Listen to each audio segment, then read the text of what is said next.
What is going on, guys? So today we have a super short, super sweet video for you here. I'm going over three things. So first thing I'm going over here is going to be the track design is finalized. So this is the final product and I love it, super happy with it. They're functioning flawlessly. So I added a ridge in the track to prevent it from falling off the whole assembly, which is working great. I haven't had them fall off one single time since I made that change.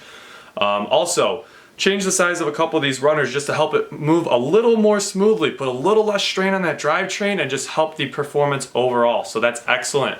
Next thing I want to go over second here is I distributed these files on Cults 3D today. So the link is in the description below if you guys want to print these on your home printers. I think it's a fun project. Go snag those files if you want to do that. Whole list and build the materials that you need to do this is on that Cults 3D page as well.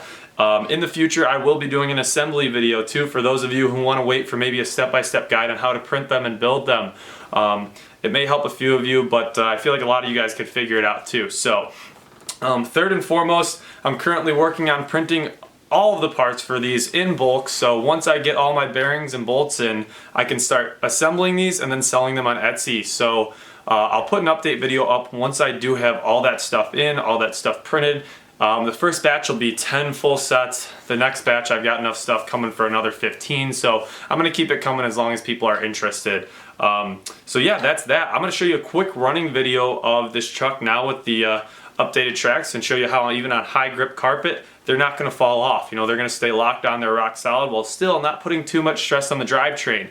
And then after that I have one more update to give you guys before I send you on your way. Alrighty guys, so here we are. I have these on the carpet here. The reason I want to do it here is because I have a ton of grip, just so you can kind of see how well they handle the side-to-side loads and do not throw the tracks anymore. Don't mind some of the stuff on the ground. It's a lot of supports from other prints. So let's take a look here.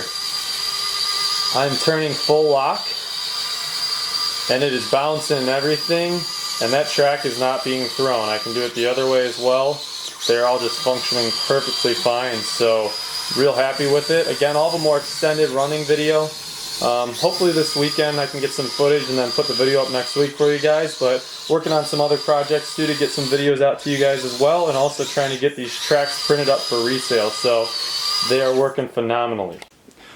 Alrighty guys, so the update I have before I send you on your way here is going to be this. So I went to my local hobby store over the weekend, saw they had stock on the SCX24s, and I just had to pick up another one. I've mentioned I'm going to go brushless with the Jeep probably. Well, I still want a vehicle with wheels and all that good stuff, you know, just in a relatively stock format. I know we all say that, and then they ended up getting modded, you know, way beyond what we imagined, but hey, that's how it goes. So, got some cool projects coming with this. You may see a little sneak peek of one of them right there behind me. That I'm working on, and I'll make a video on that as well. But I've got some exciting stuff coming for this truck. I think you guys are all going to like it too. Hoping this weekend that I can put together a video with this guy running outside. We don't have any more snow anymore, but we got plenty of mud and water. So stay tuned for that. Stay tuned for some cool projects with this guy too. And I will see you next time.